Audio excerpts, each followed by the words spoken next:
మీరు కాన్ఫిడెన్స్ గా చెప్పగలుగుతారా ఎమ్మెల్యే దిగిపోయే నాటికి ఆ గంధమల్ల కట్టి తీరుతా ప్రజలకు నీళ్ళు అందించి తీరుతారు? శాంక్షన్ చేసినా, ఇప్పుడు ల్యాండ్ అక్విజిషన్ చేస్తున్నా. ఈ వచ్చే నెలలో ఖచ్చితంగా ఫౌండేషన్ వేపిస్తా ముఖ్యమంత్రి తోటి. ఓకే, 3 ఏళ్ళలో దాన్ని పూర్తి చేస్తా 100%. అంత కాన్ఫిడెన్స్ ఎట్లా చెప్తున్నారు? నాకు ఆ నమ్మకం ఉంది. పని చేసేటోనికి పని చేస్తామని చేయమని తెలుసు కదా ఉపేందర్, పని చేసేటోనికి చేస్తామని చేయమని తెలుసు. 3 ఏళ్ల తర్వాత మేము మిమ్మల్ని ఆన్ రికార్డ్ చెప్తున్నారు, వచ్చి కలవచ్చు కదా. 100%.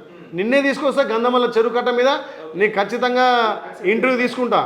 నువ్వు ఇప్పటికే అంతే ఉపేందర్, నేను గెలిచిన 10 రోజుల 2 నెలలనే గంధమల్లి నింపగలిగిన.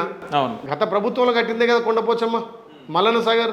మరి వాళ్ళు ఇప్పి గంధమల్లి నింపాలి కదా, ఎందుకు నింపలే? గంధమల్లకైతే వాళ్ళు నీళ్ళు నింపాలి. గంధమల్లి నింపడం వల్ల ఇవాళ 10 మండలాలు సస్యామలమైనవి. ఎందుకు ఇవ్వలేకపోయారు? వాళ్ళు పని చేయదలుచుకోలే. వాళ్ళకి ఏమున్నా కార్లు, లగ్జరీ బంగ్లాలు, రియల్ ఎస్టేట్ వ్యాపారం అంతే తప్ప ప్రజల బావుల పట్ల ఏమనుకుంటుంటే వాళ్ళు స్వతహాగా ప్రజల నుంచి వచ్చి గెలిచిన కాదు ఉపేందర్. తెలంగాణ ఉద్యమ కాలంలో తెలంగాణ సెంటిమెంట్ మీద ఫస్ట్ గెలిచారు.